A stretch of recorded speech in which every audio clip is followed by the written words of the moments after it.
Again, time passes in a way that I'm not familiar with. Doesn't that? It's how it always feels. 5 seconds.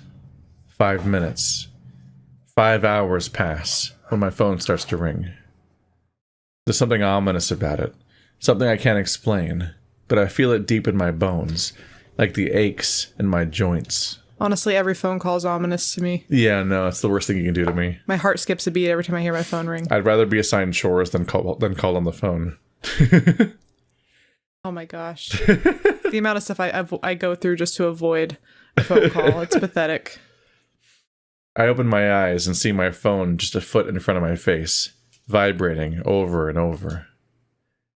I see the blank contact image on the screen, with just the name Julian under it. The only person who will still talk to you, Chase. Fucking Julian. You get what you deserve. I'm surprised Chase even, put his name. Because, sometimes you just have people that you have in your phone. The fact that he even entered the contact. And, their number comes up, and I'm like, oh yeah, that guy or that person. But it's I don't bother putting their name in my phone. I feel like that's what he would do with Julian. Like he wouldn't add him as a contact? Yeah. Yeah. For a moment, I wonder why I have his number. Why I have his name attached to it. See, exactly that. Then I remember it's because we'd exchanged numbers during that scavenger hunt.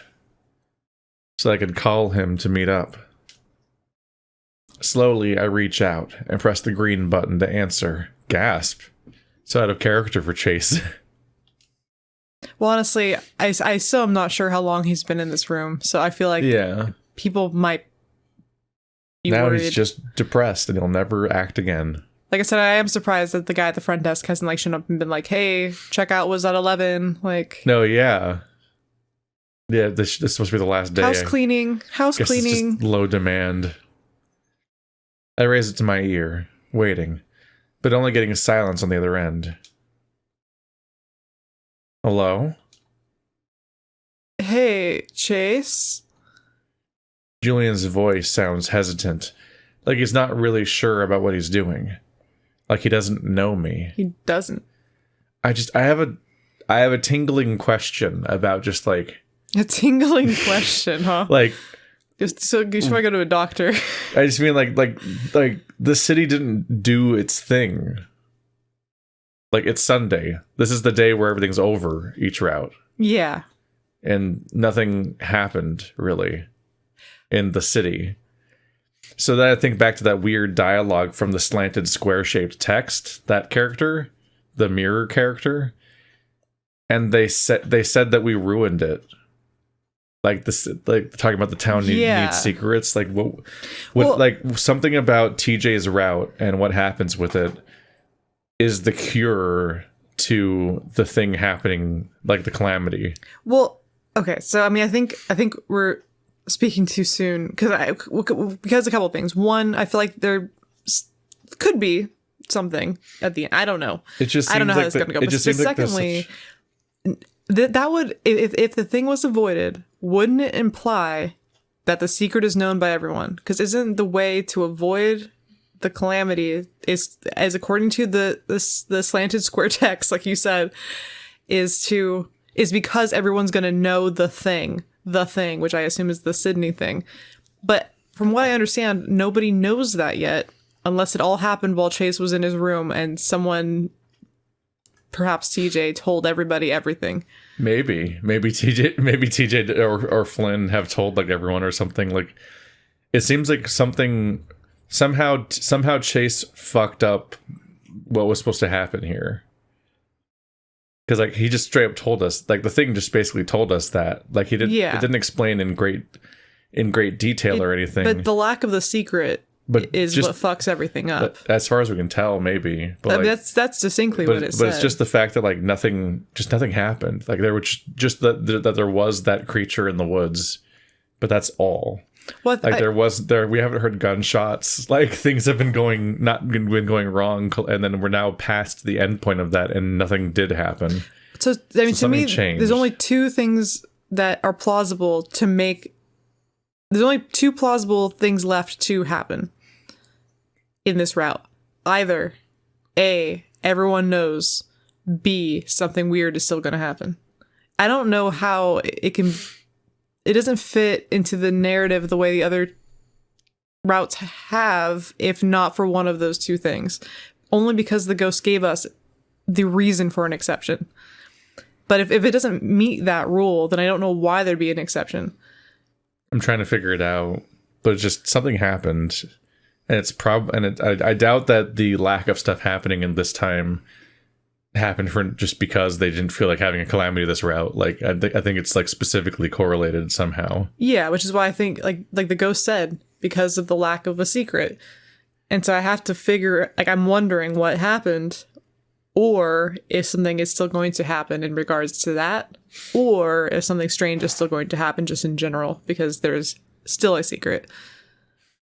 I'm wondering if Chase's behavior that day just kind of collectively made TJ, Jenna, Flynn, and Carl realize what happened.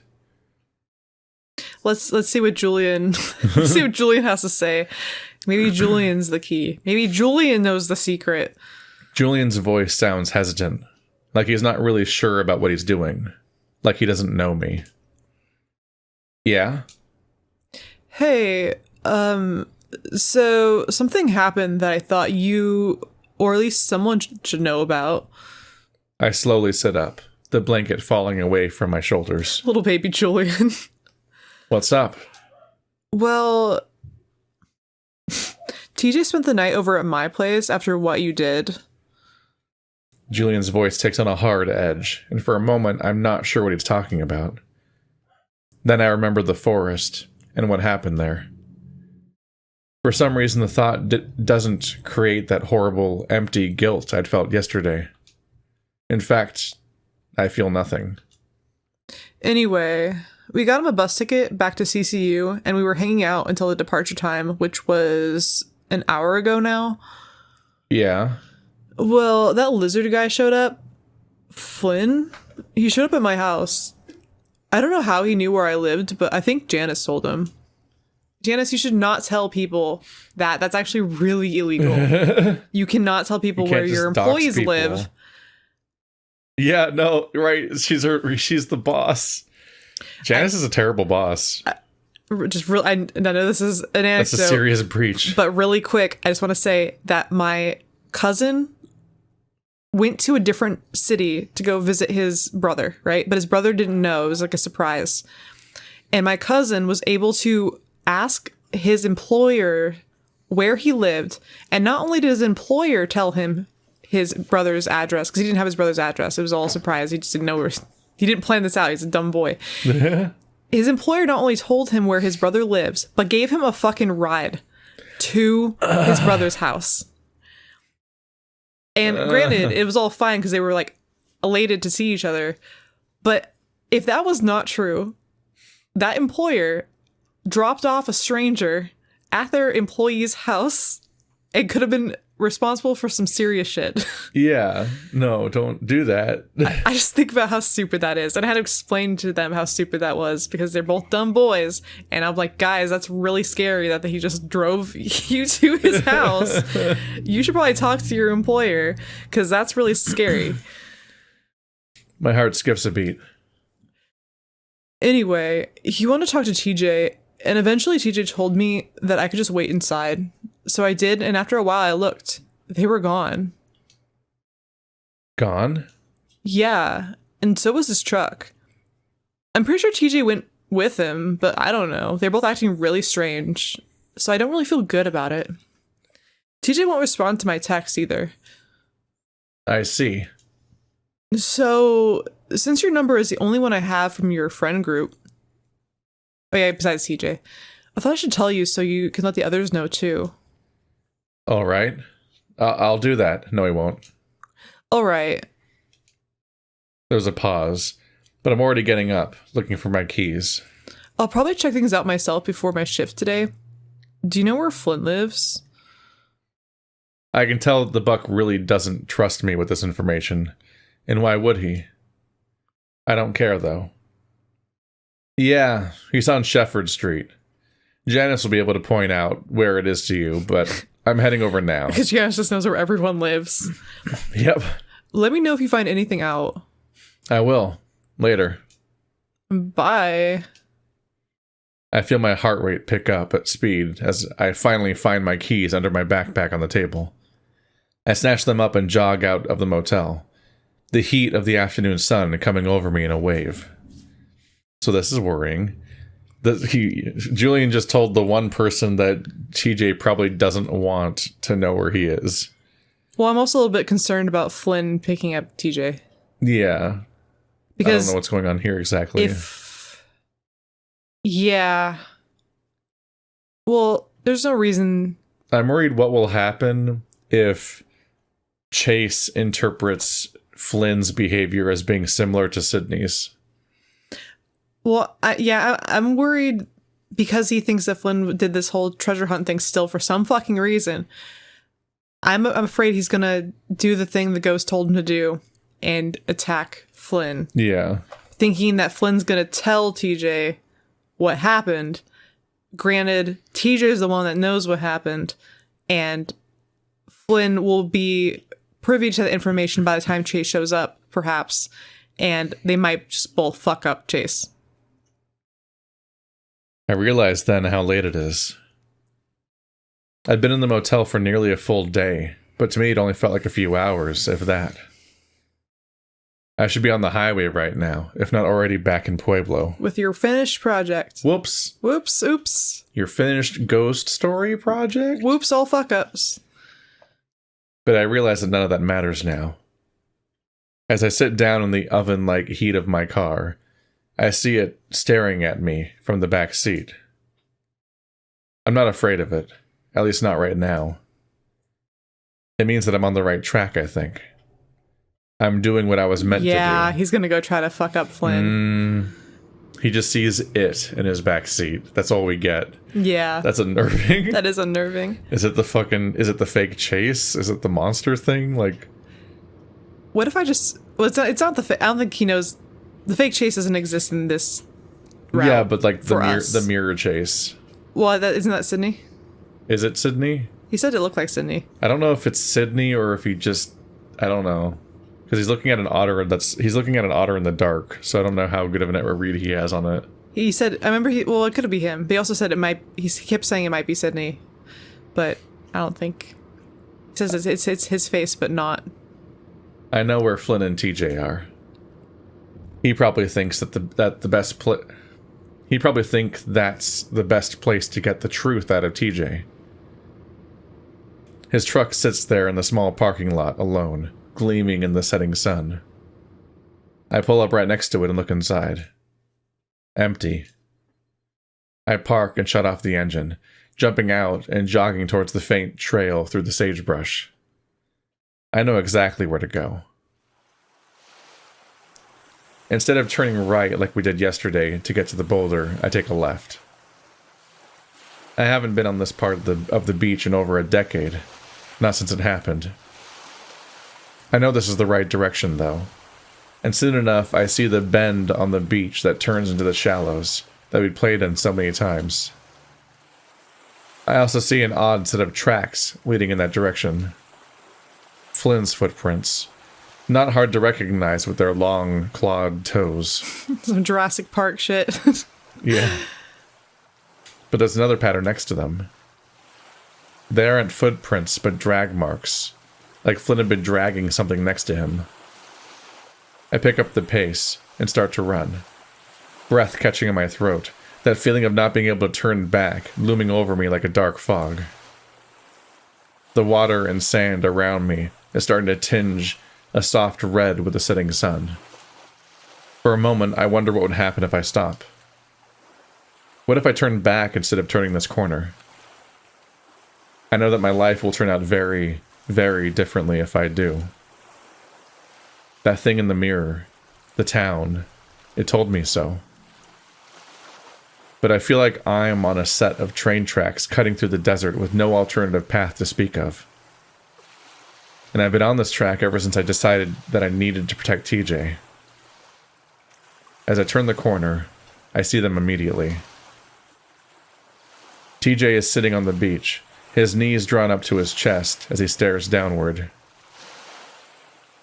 Flynn is standing over TJ, his paws on his hips, looking down at the cat.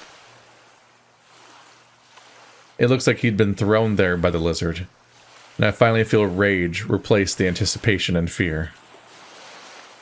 It's finally going to happen, and now I want it to. Hey! Flynn immediately whirls around, eyes wide as he spots me sprinting towards him.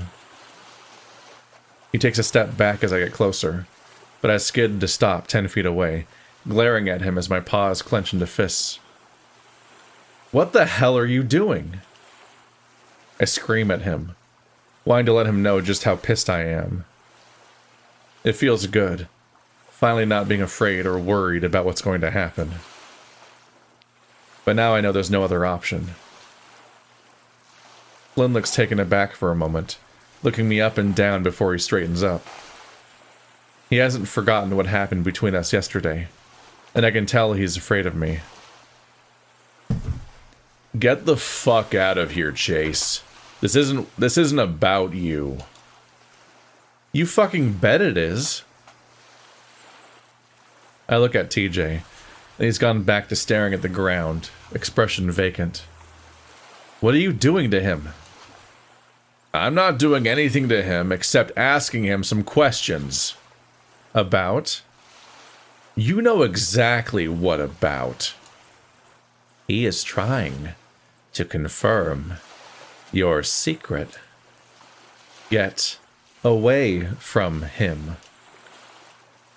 I say each word with deliberation, taking a few steps closer to the lizard.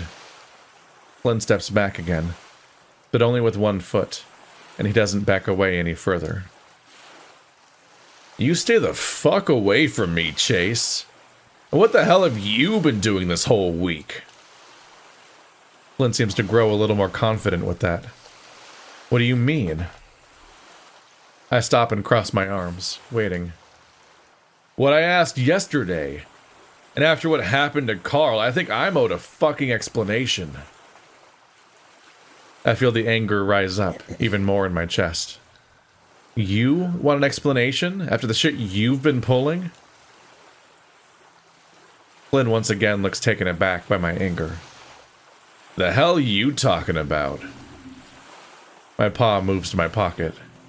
You know exactly what I'm talking about. That fucked up scavenger hunt you sent us on? That you started with Carl? We're gonna get the note. No. Flynn gapes at me. What? I feel my resolution dissolve as the lizard's face looks completely bewildered. He's lying. Must be a really good liar, then. Yep, famously good liar, Flynn. Yeah, exactly. Good at holding his emotions in check and concealing what he's thinking. Anger swells once again. Quit fucking lying to me. I know what you did. And I know what you think happened. Flynn steps forward. Chase, get the fuck out of here. This isn't about you. TJ's telling me what happened. I look down at TJ, again with that vacant stare. What did he tell you? Leave! This isn't about you! Flynn walks up to me, giving me a hard shove in the chest. I stumble back. Really? I feel my paw reaching into my pocket, as if of its own accord. I grasp the note, even though my nerves fail me as I'm pulling it out. It seems to happen on its own. Then what the hell is this? I unfold the note, ripping the old paper in the process, but it's intact enough when I present it in front of the lizard's face. Flynn's brow furrows in confusion for a moment before he takes it roughly from my paws. He stares at it, eyes scanning the page, as if looking at it from all angles.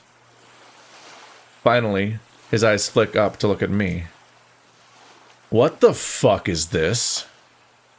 He whispers hoarsely.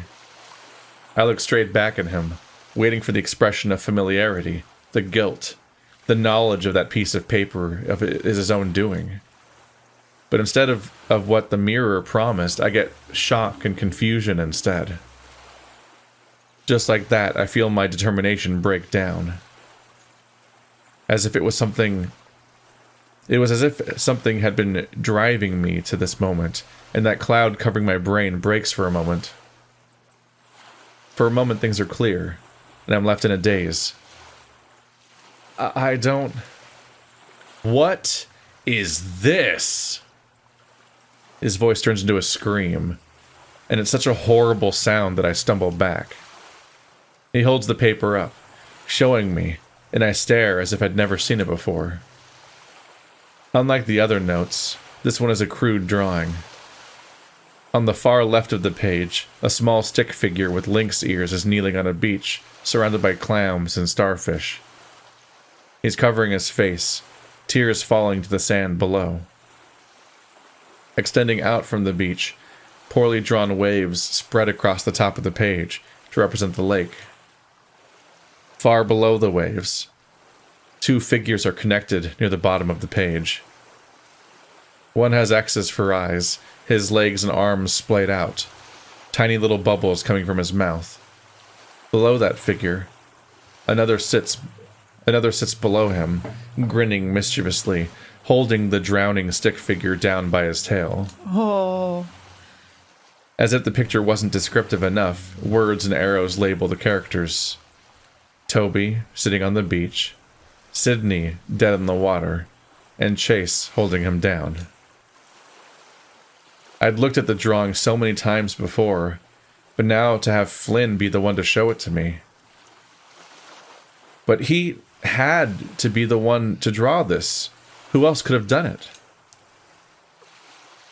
But here he was, standing there in a state of shock just like me, but I could see his expression very quickly morphing to fury. All my plans to confront him, to figure out how he'd found out, are thrown out the window. Because he'd just found out. I'm completely unprepared, and conveniently, the presence that spurred me on has left as well. And it's only now that I realize how stupid this all was. It's like I've been tricked. Chase! Flynn's walking towards me, and his expression is like nothing I've seen before. Chase. I can see in his eyes what he's about to do. I back away, stumbling, and that's when he rushes, tackling me to the ground and crushing me into the hard, sharp rocks underneath. Unlike yesterday, all of my strength and confidence has abandoned me. It's like whatever has been driving me has left me right at this moment, taken several steps back to watch. Like it wanted this to happen all along. Flynn's fists find my face, first one on the right side, then another on the left. Each one brings a flash of light to my vision, and at that moment, all sense leaves me. It's kind of nice, in a way, like I don't have to be present for the horror that I've brought on myself. A few more punches come my way, the impacts like earthquakes in my head, but I don't feel any pain. Instead, they leave me feeling stunned, like I'd been electrocuted. I can feel blood pouring from my nose like a faucet, though, and soon it fills my mouth with that familiar metallic taste. You fucking piece of shit! You think you could just play with me like this? His strong, big hands find my neck and start to squeeze. Through blurred vision, I can see him above me, eyes filled with tears, glaring down at me with a rage that I didn't think was possible. You little shit! You won't fucking get away with this shit this time! I hear the rustling of leaves again. My reflection, Sydney, the town, whatever it is, laughing at me. Vaguely, I wonder if Flynn had been spurned on by it too. We're puppets. Nothing seems real right now. What's happening to me? To Flynn? What's happening between us? It seems impossible. But the breath that's stuck in my throat is very real, and I start to see stars and blackness begin to cloud my vision. After the things I've done, I guess I deserve it. I guess this is the appropriate way to go out. Flynn. A soft voice coming from the distance. It was me. I did it. Hands coming away from my throat. Then I take in one massive breath, like I'm coming up from the water after being under for far too long.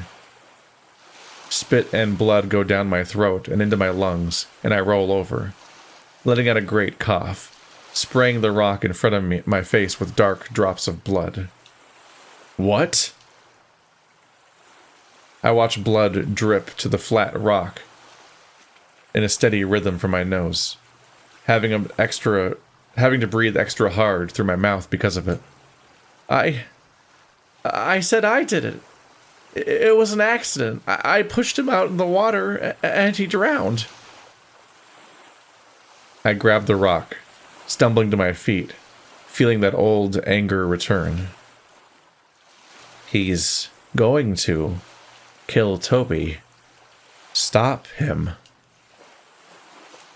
I stumble unsteadily to my feet and turn to see the lizard and his back to me, with his back to me, approaching TJ.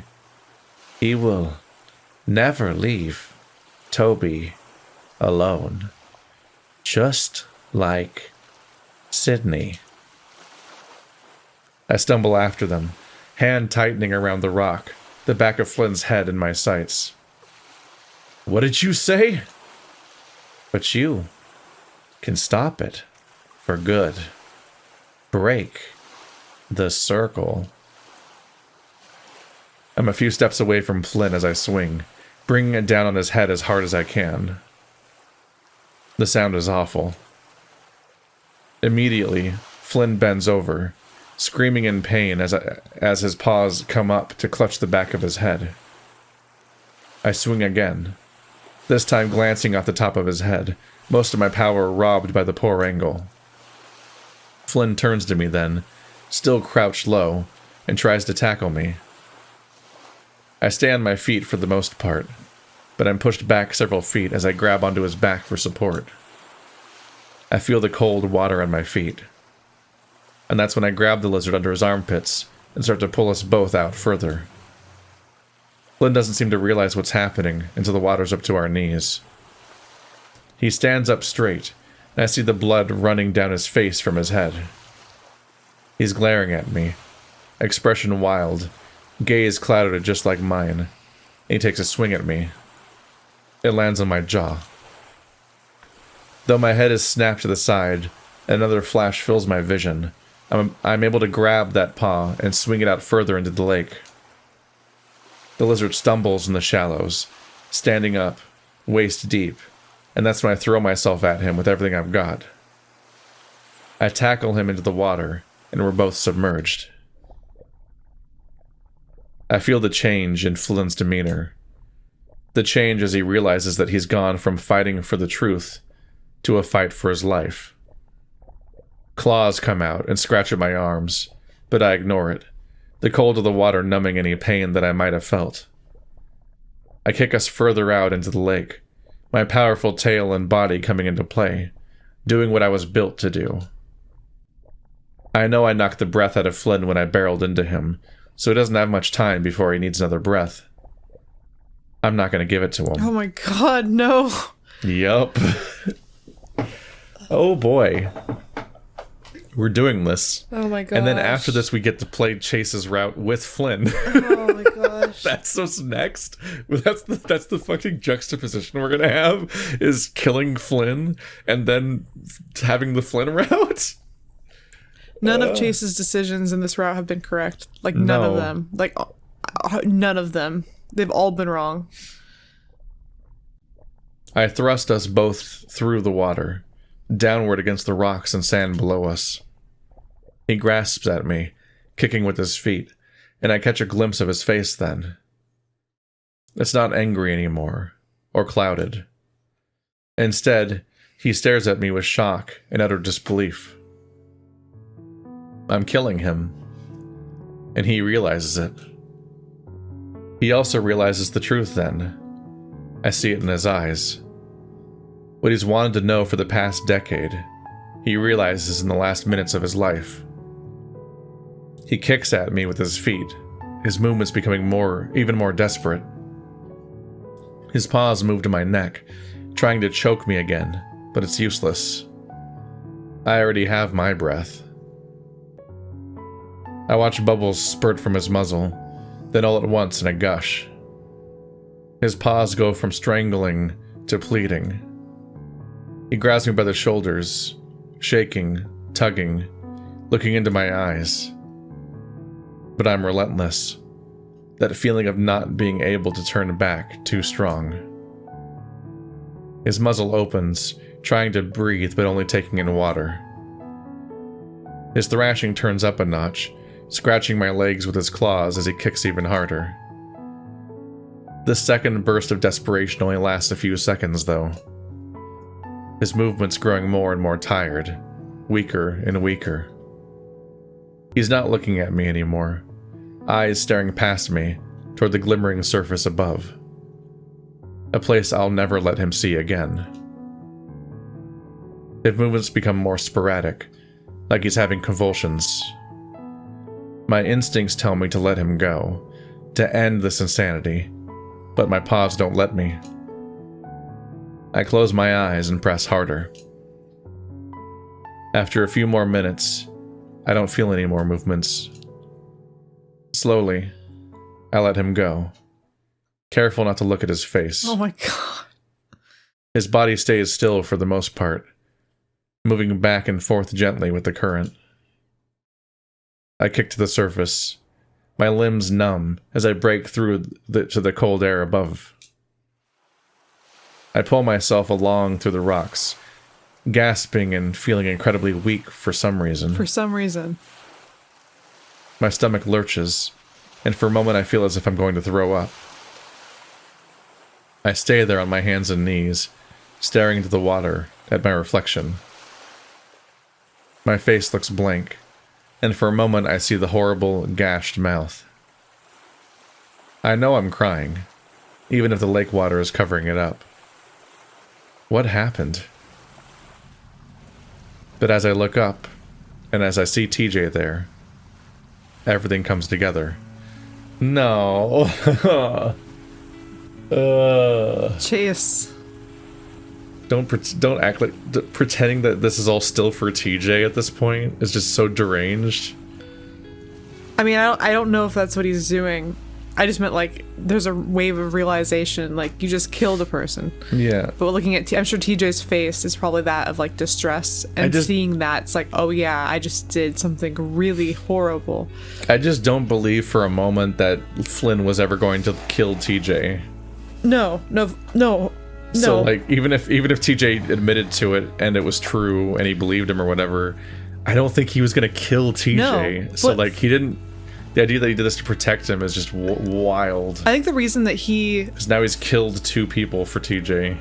The reason he fought Chase, it wasn't because he believed what Chase had said, despite it being the truth. It's because he thought that he was fucking with him, which is why he was like, why are you fucking with me like this? Because he had a hard time believing that Chase, despite him having bad feelings towards him, would kill Sydney. Chase did kill Sydney, but Flynn was acting enraged because he felt like Chase was fucking with him again, because Chase has just been unpredictable this entire week. I think even if Chase had point blank said that he had killed Sydney and Flynn believed it, I do not think Flynn would kill him or TJ if either of them had said that in all seriousness and he believed it. Flynn just wanted to know what happened. Flynn's a scary dude, but I think that his whole MO is just figuring out what happened for the sake of it. I don't know if he'd even do anything legally about it. I'm not entirely sure what he would do. I don't think he would really hurt either of them. There's also just so much, because it's like the darkest interpretation of your feelings that you have when the fight first happens, and Flynn's just the worst person, and you feel bad for TJ being focused on him by him, everything.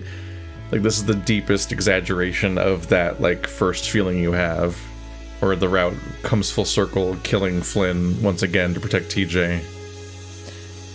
I mean, I've always been, despite me thinking Flynn is an idiot for how he went about that first interaction, I think Flynn was definitely being a jerk, and I think he did it wrong.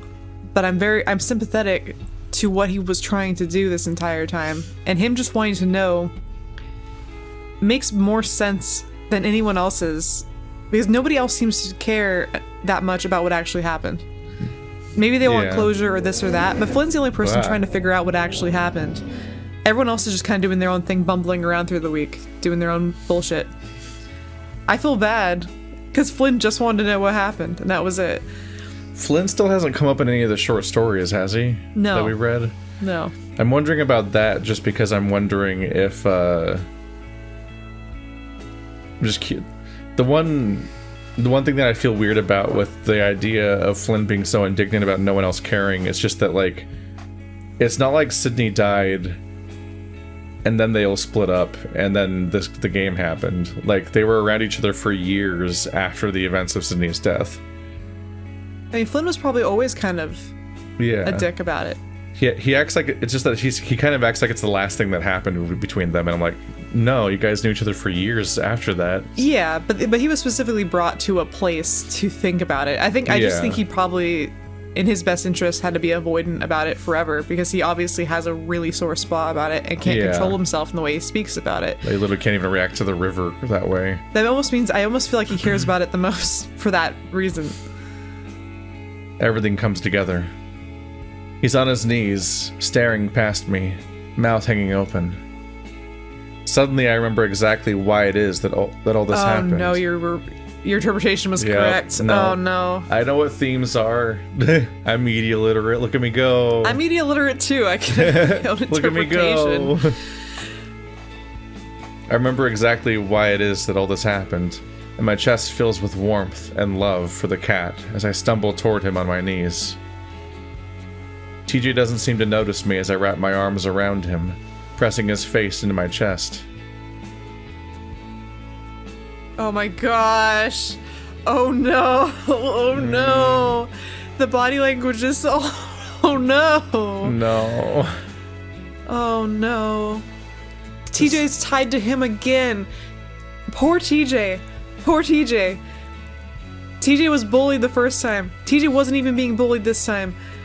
In fact, now I'm wondering if TJ was even really being bullied the first time. I think he was, but we're not given a reason to doubt that. But TJ didn't ask for either of these things to happen, but he's gonna be forever linked to Chase because of these two incidents, because he has a guilty attachment to both of these scenarios. This is horrible for him. His life's gonna be a hell. It was a hell already. This is horrible.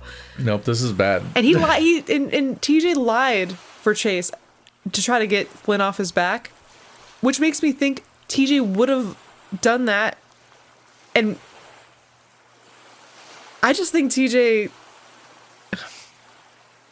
really wants to tell people about this, but he has some really weird guilt complex about it. And he doesn't want to narc on Chase, even though he definitely should, because I think he feels guilty about this happening, even though it's not his fault.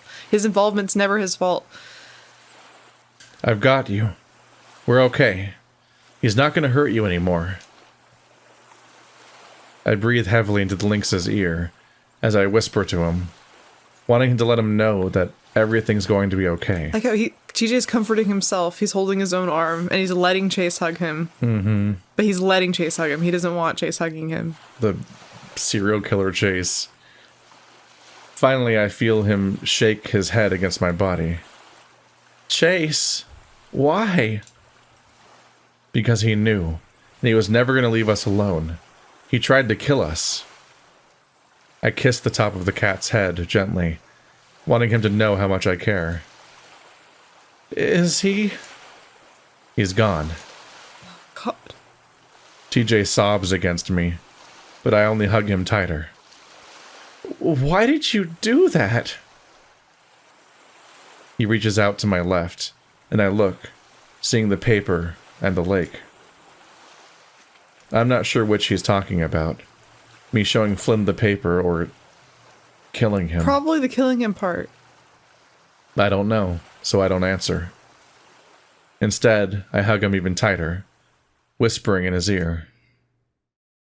It'll be just like last time. We won't tell anyone. Our secret. Something turns ominous in the air. That horrible tension I'd felt to dissipate when we opened the letters returns. This town needs secrets. We'll tell them he tried to kill us. We had to protect ourselves. TJ leans tiredly against me, his arms limp. We're gonna be okay. Just like last time. We can forget. TJ doesn't respond, so I look out at the lake and get a shock as I see Flynn floating there, close to the shore. He's face down, back just barely touching the surface. For a moment, I wonder if it's not too late, if there's still enough life in him to be revived. But that same feeling holds me back, and I cling to TJ instead. Oh no. We're gonna be okay. We were manipulated. We keep moving in circles. That voice comes to the surface for a moment, for the first time sounding stunned. I remember to focus on the links, the whole reason why I did any of this in the first place. Whatever happens, I'm going to protect him from all the shitty people in the world that want to hurt him. Who's the Leo in this route, huh? Mm-hmm. Nope, Chase is a nightmare. Chase is worse than Leo, baby. He's fucking distressing. Leo, you're hot for this? Well, it makes sense. They're bullshit. Both fucking horrible. These are the standards of the TV dinner guy. Settling for Chase already felt bad enough, but now it's just like, okay, Jesus Christ. He's the worst possible person. I'm wondering if if that's part of how the Samuel manifestation happened, is that Janice and Sydney's father had a secret. Because they killed somebody on the road and just buried him and never mentioned him again. And that's part of what plants the seed for a lot of the stuff. Oh, that's very another possible. Secret. Yeah. And Sydney's death is the secret, and then uncovering that mystery and opening it to the air more and more leads directly to the calamity seemingly not happening. And it sounds like he just fucking put that record back on the player. He just fired it back up just now. There's also a secret in regards to Keith. And then also there's all those, I guess that all is the a really victims of Brian. Which is why there was a bunch of quote secrets, secret little demon monsters in his mine area where he kills people. And then you have the same thing in Carl's route with the little gremlins in the ones that all the native children that were killed. Exactly. And that's why his house is haunted. Yeah, there's a lot of direct correlations between just every nightmarish secret. There's probably a murder specifically over and over again. And some of these people have a fucking body count. It's like a leaderboard competition between Brian and James Hendricks. And Chase is up there on the leaderboard, just, a little bit behind, but he's there. I was going to say 2 is pretty low on the leaderboard compared to some of these other people. 2 is a lot in comparison to most people. Yes. Okay. Yes, top 500 for sure. But but still, unfortunately, once you start, you just keep going, apparently. It's exponential. By the time we get to our feet, it's dark, and I have to help the lynx along through the sagebrush. He's quiet. Robotic, like he was the first time this happened. I help him into my car, and I get into the driver's seat, quietly pulling me out of the parking lot and leaving Flynn's empty truck behind. I watch it disappear in the rearview mirror, sitting alone under the yellow parking lot light. As we drive along the road, the lynx stares out the window. I can still feel the tension in my arms and legs, making it difficult to keep the wheel steady. My heavy, wet clothes stick to the seat. Finally, we get to the freeway, and I look back again. Echo just a series of tiny lights, insignificant on the desert landscape. It seems absurd that place was where all that horror happened, where all that horror still is. Chase? I snap out of my daydream, looking over at the lynx, his eyes glowing gently in the fading light. After we're done with wherever we're going? The police station?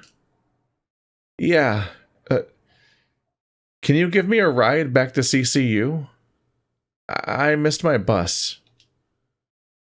TJ smiles sheepishly. I blink, wondering what to say. Does he not realize that I realize what he's doing? What's happening? Just like last time. I clear my throat. Oh, yeah, definitely. I'll give you a ride for sure. Thanks, Chase.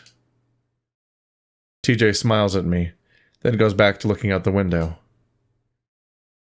I wonder if he'll forget what happened, like what happened with Sydney. I hope that I can. We drove off into the dark desert, toward the soft glow of Peyton in the distance. Well...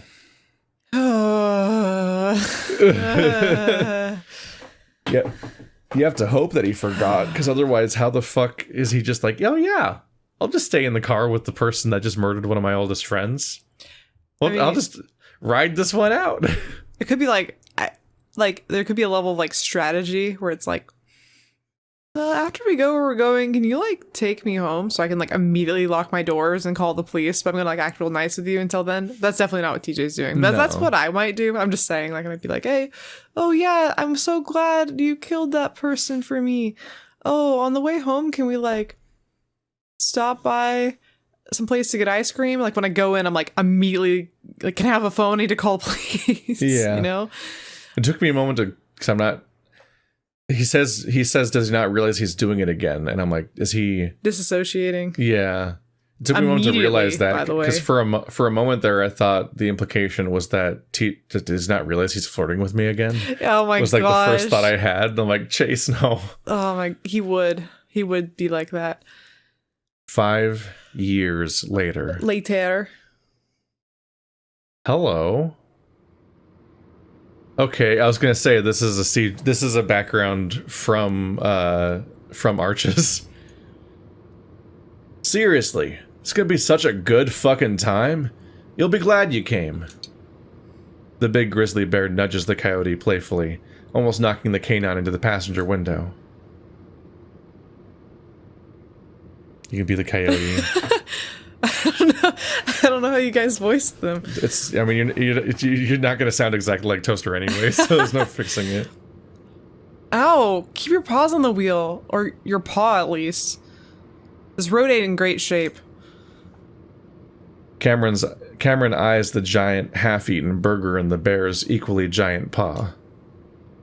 Dev's other paw casually steers the wheel, elbow resting out through the open window.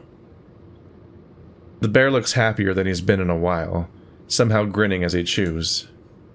The coyote sighs and stares out his own window, watching the desert landscape fly by. It was nothing like this in his hometown, and he found himself wishing he was back amongst the pine forests. Something he'd been wishing since he moved to Pueblo for school. Technically, this was his natural habitat, but he found the whole place depressing somehow. It's like if I go back to Scotland or something, I'm like, this place sucks. This place is great. Empty and dry and rough. It's coarse. Like, and it I was gonna make that joke too. Not like you. I can't believe how surreal this is, because I didn't plan this. I just coincidentally have primed Arches to air next. And so the fact that this route is ending with Devin and Cameron is really fucking weird. Like, I did not know that this was going to lead directly into it like this. It's serendipitous. Yeah, because like this is more or less where the game starts. What the fuck? What you pouting for? I'm not pouting. Yeah, you are. Cameron sighs, deciding to change the subject. So, why couldn't Larry go again? I don't know. Said something about his car breaking down. Think he just flaked, though. Aren't there other haunted places in Pueblo that we could have gone to, like, by the school? The bear shakes his head, letting go of the wheel to crumple up the foil that had packaged his sandwich, tossing it into the back.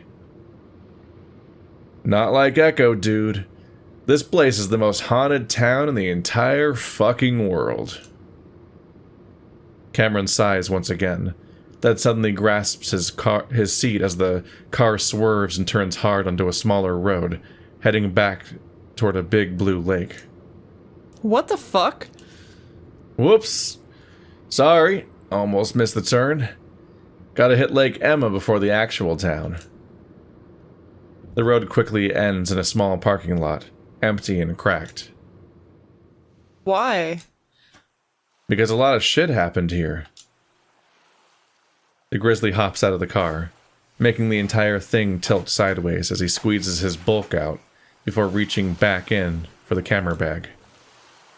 The coyote allows himself one last frustrated sigh before he gets out as well.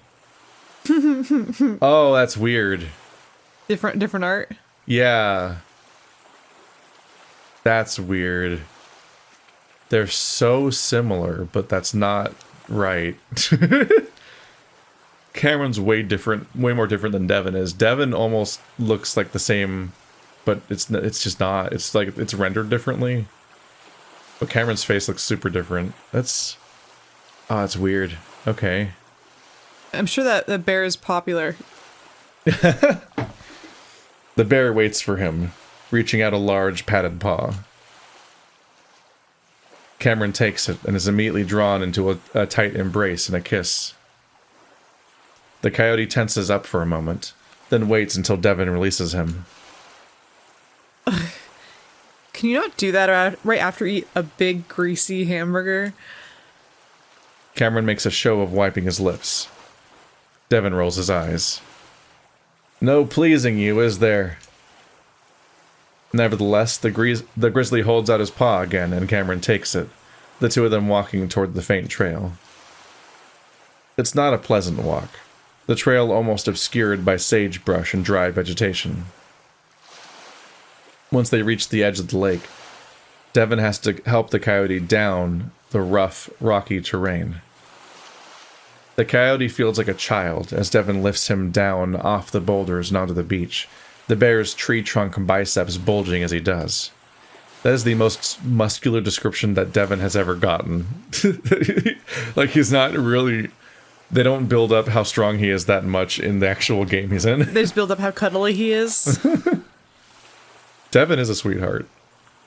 These characters do not deserve to arrive in Echo. They do not. Oh no, they're too good for Echo. Like, get them out of here. Like, you know how like everything we've done with Chase has like now like it's almost like there's like this element of like, okay, well, he kind of deserves all the shit that's happened to him in this game. No, Devin and Cameron, they what's so different about the dynamic of Arches is that not only do they not deserve Echo, they also are a relationship that you probably will be rooting for, whereas so much of Echo is about how these people probably shouldn't know each other. So it's all the more tragic that they're still in Echo nonetheless. You're like, no. And they're like a successful relationship from what I can see. So it's like the only good relationship we've seen in Echo also, because everything we see is terrible. They stand there a moment, taking in the scenery. Then Devin leans over to set the camera bag down. Cameron stands there, looking around at the very unphotogenic lake. So, what exactly happened here that you're so interested in? Devin takes off his backwards baseball cap for a moment to smooth his head fur down. He puts it back on and bends over again to take out the camera. Some people say the lake is haunted, too. Some guy got killed here in 2015, according to a few articles I read. Wonderful. That was self-defense, though. Was that during the whole hysteria thing, or whatever? Devin pans the camera across the length of the lake before stopping on Cameron. The coyote frowns at being filmed. Are we about to find out that the hysteria then happened afterwards? No, that was in 2017. Oh. Because I think, doesn't this game take place in 2015? And so Chase... Yes, the Chase and TJ Flynn. claimed that Flynn's death was self-defense. Yeah, which was the 2015. So and then the secret caused a hysteria 2 years later. Yeah. And Devin and Cameron's role here is to reveal that timeline that Chase wouldn't witness. So basically, them doing this is only contingent on the TJ timeline specifically. I mean, granted, they could hypothetically be doing it in any timeline, but this. None of this happened in Arches. What? Well, yeah, I know. Like, they go to the lake and none of the scene happened. Okay, I see. So this is a timeline where they come here. This is specifically if they came here during the TJ timeline, they can like casually exposit to us that the hysteria happened after they killed Flynn. This is the timeline where Stephanie voices Cameron. Yeah. If anything, TJ's timeline is not the one that is canon. I mean, so there is no canon ending to Echo. Mm-hmm. Just like how there supposedly will be no canon ending to Smoke Room. But it does get confusing just because the number of endings that are actively contradicted by Arches is interesting. But it could be that it just 100% just will not fit with any of them, and that's just it. But so far, I can now rule out TJ's route, and I already knew that I could rule out both Leo and Jenna's routes. Well, yeah, Jenna's route's pretty easy to rule out, because if the town's not underwater... Well, the bad Jenna ending. The good Jenna ending, you don't destroy the town. You save it. I always forget. Yeah. Because I kind of like the town underwater ending. Yeah. But that narrows it down to Arches being a sequel to either Carl or Flynn's routes, because I don't know what Flynn's route is. And in Carl's route, we don't... Oh, it can't be the ending to Carl's route either, for reasons that I can't get into. So... It's Flynn! The only one it could be an ending to is Flynn, purely because I don't know what happens in Flynn's route. Mm-hmm. But that could contradict it too, for all I know. So... It could be not the game Arches could not be an ending to any of the specific routes, period, at all, which seems to be the implication, and trying to draw the direct connection just doesn't work. Wah, wah. Wah, wah. I think the best you can go on is just the fact that, like, the hysteria did happen. Yes. That's all you can go on in Arches, I think. I know this isn't helpful because you haven't played Arches, but... Maybe I'll get you caught up so you can know what happened in it for Flynn's route. We'll see if it comes up or not. I have no idea. I'm really curious as to what Flynn's route is even going to be now. Yeah, no. Because I don't know what else there is. It's going to be traumatic to play Flynn's route after we just watched Chase murder Flynn in the previous route. Maybe like that's the reason. Are they going to kiss? That would be more fucked up. Are they going to have a bunch of sex in the route where he doesn't kill Flynn? Maybe that's why... Like, we were playing it in this route so we can be so depressed playing Flynn's route. It's to make us... It's like... It is the order in which to make us the most sad. No, that was in 2017. The bear pans the camera the other way now, and Cameron feels himself getting sweaty under his shirt already. Some coyote he was. Nerd. It's like when my dog runs in the grass and indie band motherfucker, go back to Seattle. He does look like that. He's got like a Gravity Falls looking t-shirt on. But yeah, when Kiki runs to the grass, her belly gets red, and I'm like, "You're a pathetic dog. You would never live out in the world." And she's like, "Hell no, I wouldn't." It's so hot here. You are a coyote, dude. Like, yeah. Get your shit together. Once we set ourselves up in the motel, we'll have some shade. It's still open? Ha! Nothing's open. Everything's abandoned now. We're gonna get arrested for trespassing. The bear finally turns off the camera, leaning over to shove it in his bag. Psh! The cops never come down here. It's too out of the way. Anything for the views, right? Hey, my subscribers are gonna love this shit. Now come on, let's get back to the car. The bear turns and starts scrambling up the rocky boulders, Cameron waiting as he does.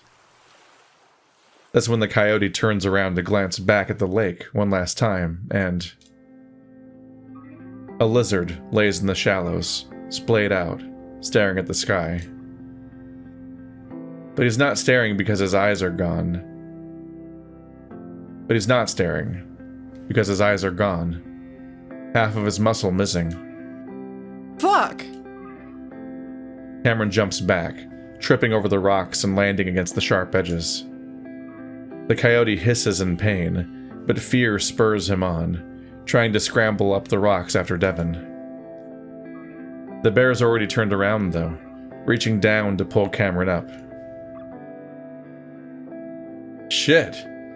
You alright? What happened? As Cameron clings to the large bear, he looks back, but nothing's there. I don't know. I saw... Devin looks in the same direction, squinting. Cameron stares a while longer, then turns back and shakes his head against Dev's chest. When Cameron looks up at the bear, he's grinning though. Holy shit, did you see a ghost? The coyote scowls. What? No, I thought I saw something. It was the reflections in the water, or something. The bear gives him a knowing smile. What? You're gonna be a believer by the end of all this. I know it. That's like me if if you change your channel to a ghost hunting channel, you'd have to bring me, and I'd be like that one guy on that one ghost show, and I don't know the name, and everyone's gonna be like, what the fuck is Stephanie talking about? But someone out there's gonna know, because there was that one guy who I just see a bunch of memes of, where he just goes out and he's just like, does the devil live on this bridge? Come get me, devil. Come get. It's like one guy who doesn't believe, and he goes out and he just talks shit on all the ghosts. He's like, yeah. if you're fucking real, you'd do this right now. You'd kill me right now, wouldn't you? Do it. Just fucking do it. Just fucking do it. And they're like, no, stop it. Stop it. They're all getting scared. Like, stop saying that. He's like, I'd be that person, and I would never believe in ghosts. Don't make your channel a ghost channel. Everyone would hate me. I'm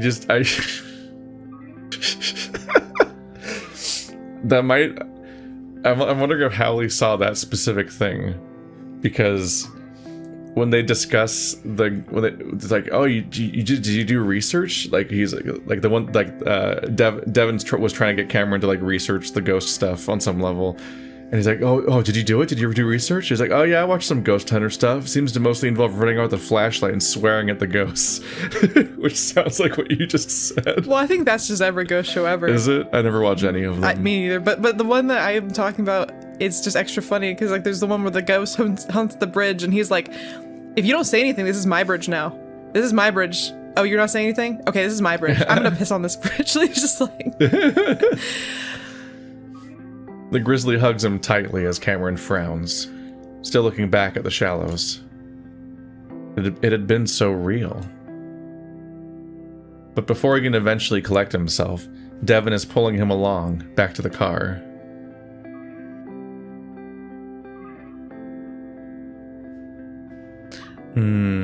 So the main thing there was just to reveal that the entity or whatever, like, won. It successfully, like, tricked Chase into, like, starting the boat motor that is the town's hysteria by specifically... hiding another secret. Yeah. So, the events of this route prevent the calamity, the hysteria, but then the ending recreates it. So all they did was delay it, basically. There's no, like, good ending to this. To this game? No, well, yeah, but I mean, it doesn't seem like it. For this route, there wasn't any. Was there even any choices? I don't think this route had choices. No. I was gonna say I don't remember there being any. I don't remember any choices. I don't think you get to have the a good chase ending. Is there ever a good chase ending? So this is the first one to have no variations. So maybe there's 10 endings overall or something, because the Carl route had 3 endings. The which one? Carl. The Carl route? Because it had the surprise get stabbed ending that where you die early. That was when we first got introduced to the idea of surprise alternate endings, but that doesn't seem to really be a feature normally in the game. Yeah, because that hasn't really been an option for us to die. Yeah, and it's pretty common in horror games, but I guess they didn't go that way largely. It's another thing that makes the Carl route feel like it was like written with a different plan in mind, almost, of like what kind of game the game was going to be. It's very kind of standalone, which is why I do think it is by far the farthest outlier, and thus playing it first makes the most sense because it doesn't interrupt any aspect of the story. It just introduces you to the hysteria itself. Yeah. In a very specific way.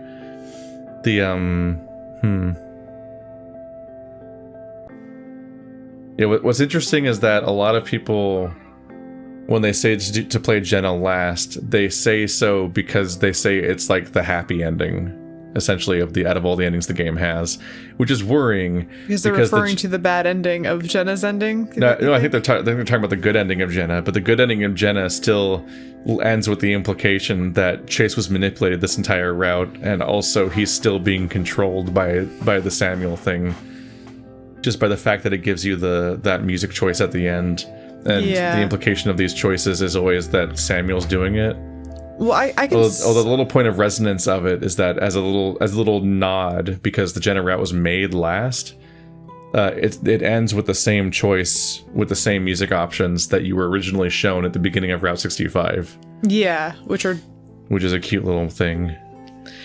This is not this scene is so like dissonant to watch every time I get back to it on the start menu. Every time it should come back, it should get more distorted. People just disappear from it every time you finish their route. Yeah. Yes. Every time you beat someone around, that character disappears from the start screen. And then Chase's legs are gone. No.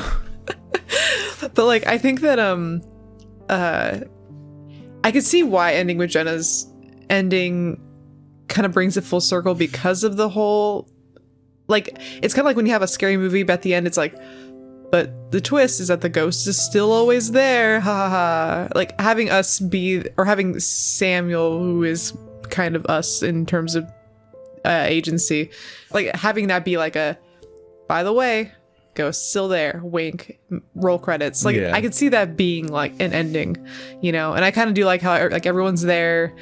They're all kind of dispersing. They have one last sit at the table. They're all talking with each other, eating food. There's like something about it, them all being together. I can see it being an ending. But I see why Choster chose this route order, because I can see a clear like escalation to the revelations. Yes, 100%. Like, first we had analyzed the hysteria. Then we look into Leo, basically, which is its own thing that deserves its own route, just for interrogating Yeah, that's a whole little wormhole. Then we start interrogating Samuel and Samuel's relationship with Chase, and what the concept of choice means in this game, and what's happening there. Then we get down to the mystery that's been brewing for 3 entire routes already. Yeah, the underlying constant mystery that is... Who the fuck knows happens in Flynn's route. Yeah, that's why I'm most so confused. Terrified about... Like, him saving Flynn for last just makes me think, what the fuck, like, tops what came so far, or at least, like, is best informed by these past things. Because the fact that in this layout, the one that has you questioning the metatextual element of the game as being sinister, the choices being the midpoint of our playthrough, even preceding the murder, like, and now we know both of those things. What the fuck comes next? I mean, I'm just scared of I'm just afraid that Chase, as in every route, is gonna try to fuck Flynn. And I just know that Chase just murdered Flynn, and I feel weird about that. I feel weird that you're gonna try to fuck him, because you're probably gonna try to fuck him, Chase, because you try to fuck everybody, and you're trying to fuck Flynn, and you just killed that motherfucker last route. We confirmed that in all timelines, Chase murdered part of their friend group, and if pressed, he'll do it again. Yeah, that's just a thing we know about Chase now. Don't press it, Flynn. Alarming. Don't press it. Well. See you guys next time. Dear God. Next episode, it will be the premiere of Arches as a little interstitial visit into the sequel, which I wouldn't be worried too much about. I played it, and I don't think it really spoiled... I mean, I don't know what happens in Flynn's route, but I don't think it really spoiled anything significant or important. It's just like all of these routes, Arches is another perspective, so it gives you another way of looking at certain characters or supernatural elements, and it just gives you more data to work with without giving you clear answers basically ever. Like like being told that Chase very specifically killed Sydney is one of the most conclusive and specific and clear answers we've been given so far. Almost everything else that we even think we know is still largely implied. And that's what Arches kind of keeps doing. But don't worry, Devin is not a social media influencer in Arches. I guess they dropped that. His YouTube subscribers or whatever. Oh, really? That's not a part of it? No, they didn't. That does not come up in the actual I wanted you to have like something so relatable. No, he's just excited about ghost stuff. And thinks, well, yeah, you can get into that. See you guys next time. Bye Bye guys.